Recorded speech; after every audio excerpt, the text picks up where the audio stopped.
Doctor Babasaheb Ambedkar. एक वादळी पर्व, प्रचंड झंझावात, तेजस्वी क्रांतीसूर्य ज्याच्या तेजोमय कर्तृत्वाने भारतभूमीवर लखलखीत किरण पडली आणि प्रत्येक भारतीयाचं जीवनमान प्रकाशमय झालं. अवघ्या भारतात क्रांतीची लाट आली आणि प्रत्येक नागरिक गुलामीतून मुक्त होऊन सन्मानाचं जीवन जगू लागला. पण बाबासाहेब म्हणजे दलितांचे कैवारी, मागासवर्गीयांचे उद्धार करते, आरक्षणाचे जनक एवढीच अपुरी माहिती आपल्या सगळ्यांभोवती फिरते आहे. म्हणूनच या पलीकडे जाऊन या तेजोमय सूर्याचे व्यक्तिमत्व समस्त भारतीयांना कळावं म्हणून हा प्रपंच.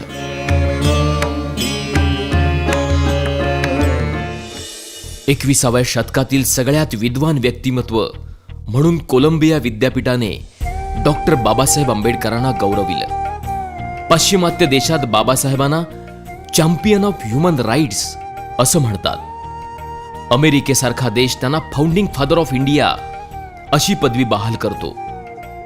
यामागची कारणं लक्षात घेतली तर व्यक्तीच्या प्रतिष्ठेसाठी, राष्ट्राच्या एकतेसाठी त्यांनी आपल्या वैचारिक भूमिकेमधून उचललेली पावलं ही पाश्चिमात्य आणि विकसित देशासाठी मार्गदर्शक हमरस्ता बनतात. म्हणूनच आरक्षणातील संविधानाचा मसुदा जगाने न्यू डेमोक्रॅटिक कॉन्सेप्ट म्हणून गौरवला आणि अमेरिका सुद्धा त्याचा पाठपुरावा करते. बाबासाहेबांनी आपल्या संपूर्ण जीवन पद्धतीत बुद्ध, फुले, संत कबीर यांना गुरु मानलं आणि त्यांच्याच विचारांची छाप त्यांच्या समग्र साहित्यामध्ये आणि चळवळीमध्ये आपणाला दिसते. भारताच्या भूमी स्वातंत्र्याचा लढा प्रत्येकजण आपापल्या परीने लढतच होता, पण भारतीयांच्या स्वातंत्र्याचा लढा फुलेंच्या जीवन पद्धतीला आदर्श मानून बाबासाहेब लढत होते. त्यांनी महाडच्या चौदार तळ्याच्या संग्रामावेळी मला या देशात समता, स्वातंत्र्य, बंधुता आणि न्याय यावर आधारित अशी समाज रचना घडवायची आहे की ज्याचा एकक व्यक्ती असेल, ही गर्जना केली आणि संविधानामार्फत त्याची पूर्तता सुद्धा केली. म्हणूनच डॉक्टर बाबासाहेब आंबेडकर फक्त मागासवर्गीय समूहाचेच नाहीत, तर प्रत्येक भारताच्या नागरिकाचे दीपस्तंभ ठरतात. 1919चा कायदा असू दे, 1935चा असू दे किंवा भारताच्या संविधानाचा मसुदा असू दे, त्यामागे प्रत्येक नागरिकासाठी त्यांनी केलेल्या मताधिकाराचा रोमहर्षक संघर्ष आपणाला इतिहासामध्ये सापडतो. एक व्यक्ती एक मूल्य, मताचा अधिकार, स्त्रियांना सन्मान, मजुरांच्या कामाचे तास निर्धारित करणं, आर्थिक न्याय, पाणी प्रश्न, संस्थानांचे विलिनीकरण, अर्थशास्त्र अशा कितीतरी आघाड्यांवर बाबासाहेबांचं कार्य अधोरेखित होतं. या सगळ्या गोष्टी भारत देशाला प्रगतीच्या आणि विकासाच्या मार्गावर नेणाऱ्या आहेत.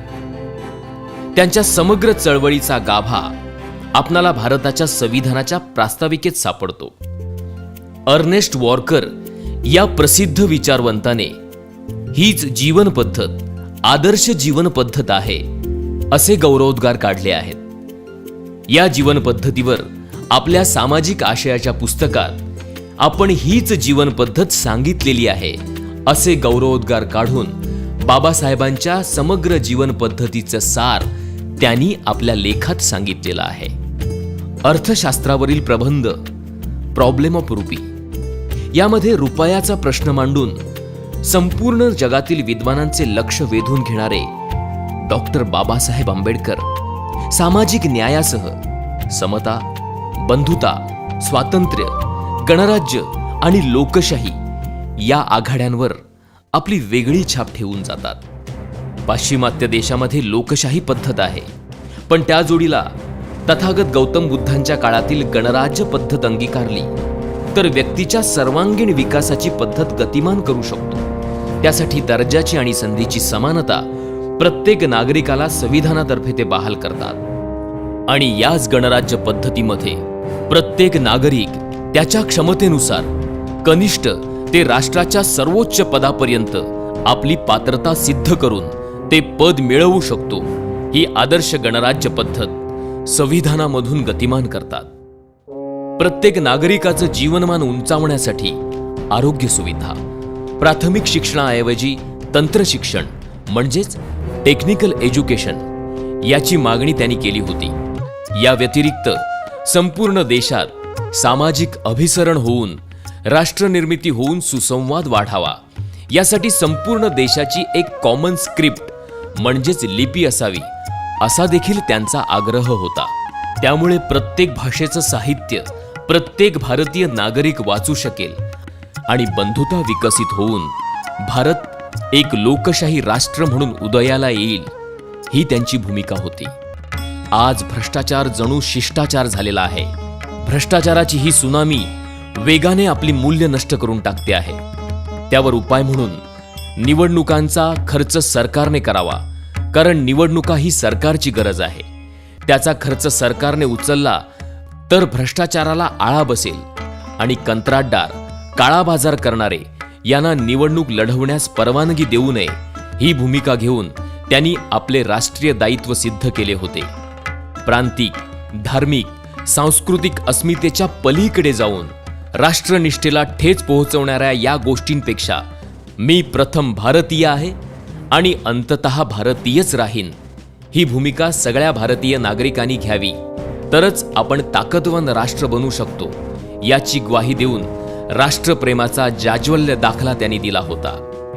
या व्यतिरिक्त कामगारांना मिळणाऱ्या प्राथमिक सुविधा, रोजगार बदली, कामगार राज्य विमा, कामाचे तास निर्धारित करणं, कामगारांना हक्कासाठी न्यायासाठी संघटनेची मान्यता, महागाई भत्ता, पगारी सुट्ट्या, आरोग्य विमा, कायदेशीर संप अधिकार, भविष्य निर्वाह निधी म्हणजेच प्रॉव्हिडंट फंड, कामगार कल्याण निधी, भारतीय सांख्यिकी कायदा, शेतकरी धोरण, जमीन धोरण, मध्यवर्ती विद्युत तांत्रिक समिती, हिराकूड धरण, दामोदर खोरे प्रकल्प, नद्या जोडणी प्रकल्प, भाकरा नानगल धरण, भारतीय रिझर्व्ह बँक, राज्य विभागणी आयोग, याशिवाय महिलांसाठी मालमत्तेचा अधिकार, घटस्फोटाचा अधिकार, प्रसूती पगारी रजा, महिला कामगार संरक्षण कायदा, हिंदू कोड बिल, वडिलांच्या संपत्तीमध्ये मुलांसोबत मुलींना सुद्धा समान अधिकार, अशा वेगवेगळ्या स्तरांवर बाबासाहेबांचे कार्य मार्गदर्शक ठरते आणि काळाच्याही पुढील द्रष्टा नेता ही बिरुदावली त्यांना सन्मानित करणारी ठरते. राजेशाही संपली, सरंजामशाही लोकशाहीने उद्ध्वस्त केली, घराणेशाहीला आंबेडकरवादाने आणि लोकशाहीने सुरुंग लावला. आता लोकशाही समोर आवासून उभी आहे ती भांडवलशाही. यावर जगाला फक्त अर्थशास्त्रज्ञ बाबासाहेबांची भूमिका आणि नीतीच तारू शकते. त्यासाठी मिनिमम प्रॉफिट ऍक्ट हा कायदा लागू करा ही भूमिका सरकारने घ्यावी अशी सूचना बाबासाहेबांनी सरकारला दिली होती. भांडवलदारांना सरकारने आपल्या कक्षेत ठेवावे आणि मूलभूत सुविधा पुरवणाऱ्या उद्योगधंद्यांचे खाजगीकरण करू देऊ नये. भांडवलदारांचा नफा कायदा निर्धारित करण्यात यावा ही भूमिका घेऊन बाबासाहेबांनी भारतासह जगातल्या प्रत्येक लोकशाही सरकारला प्रगतीचा मार्ग दाखवला होता. गरज आहे ती त्यांच्या आर्थिक न्यायाचा रस्ता पकडण्याची. आपणाला आर्थिक समानता माहिती आहे, विषमता माहिती आहे, पण व्यक्तीच्या क्षमतेनुसार त्याच्या राजकीय न्यायासोबत आर्थिक आणि सामाजिक न्याय हा महत्वाचा निर्देश संविधान सभेच्या भाषणाच्या प्रसंगी ते करतात. 26 जानेवारी 1950 We are enter in contradiction life. Politically we will have equality and socially and economically we will have not equality. We must remove this contradiction as early as possible. Either those who suffer from inequality will blow up the structure of political democracy which this assembly so laboriously built up. याचाच अर्थ 26 जानेवारी 1950 रोजी आपण एका विसंगतीपूर्ण जीवनामध्ये प्रवेश करणार आहोत. राजकारणामध्ये समानता असेल, पण सामाजिक आणि आर्थिक जीवनामध्ये विषमता असेल. हा भेद शक्य तितक्या लवकरात लवकर आपणाला मिटवावा लागेल, नाहीतर असमानतेचे बळी ठरणारे लोक हा राजकीय लोकशाहीचा डोलारा उद्ध्वस्त केल्याशिवाय राहणार नाहीत. ही त्यांची पूर्वसूचना तंतोतंत खरी वाटते की काय, अशी परिस्थिती आज निर्माण होताना दिसत आहे. 14 ऑक्टोबर 1956 रोजी ते याच मातीत रुजलेल्या, वाढलेल्या, जगाला आदर्श ठरलेल्या बुद्ध धम्माची दीक्षा घेतात आणि आपणाला विश्वबंधुत्वाशी जोडतात. बुद्ध धम्माने तुमचं, देशाचं आणि जगाचं कल्याण होणार आहे ही जबाबदारी ते आपणाला सांगतात आणि आपण केलेली ध्येय योजना पूर्णत्वाला नेतात. मैत्रीच्या, बंधुतेच्या निर्मळ प्रवाहात आपणाला बाबासाहेबांनी आणून ठेवलं आहे.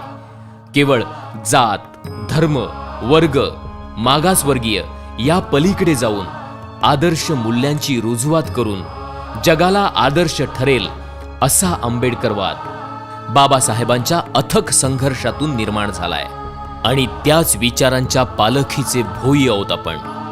आयुष्याच्या संध्याकाळी बुद्ध धम्म, संविधान आणि गणराज्य म्हणजेच रिपब्लिक ही 3 रत्न आपल्या हाती देऊन आपणासमोर लोकशाही राष्ट्र उभारणीचं दायित्व ते ठेवतात. गरज आहे ती न कळलेले बाबासाहेब समजून घेण्याची, क्षितिजा पलीकडची त्यांची दृष्टी अभ्यासण्याची आणि या रत्नाची पारख करणारे रत्नपारखी होण्याची.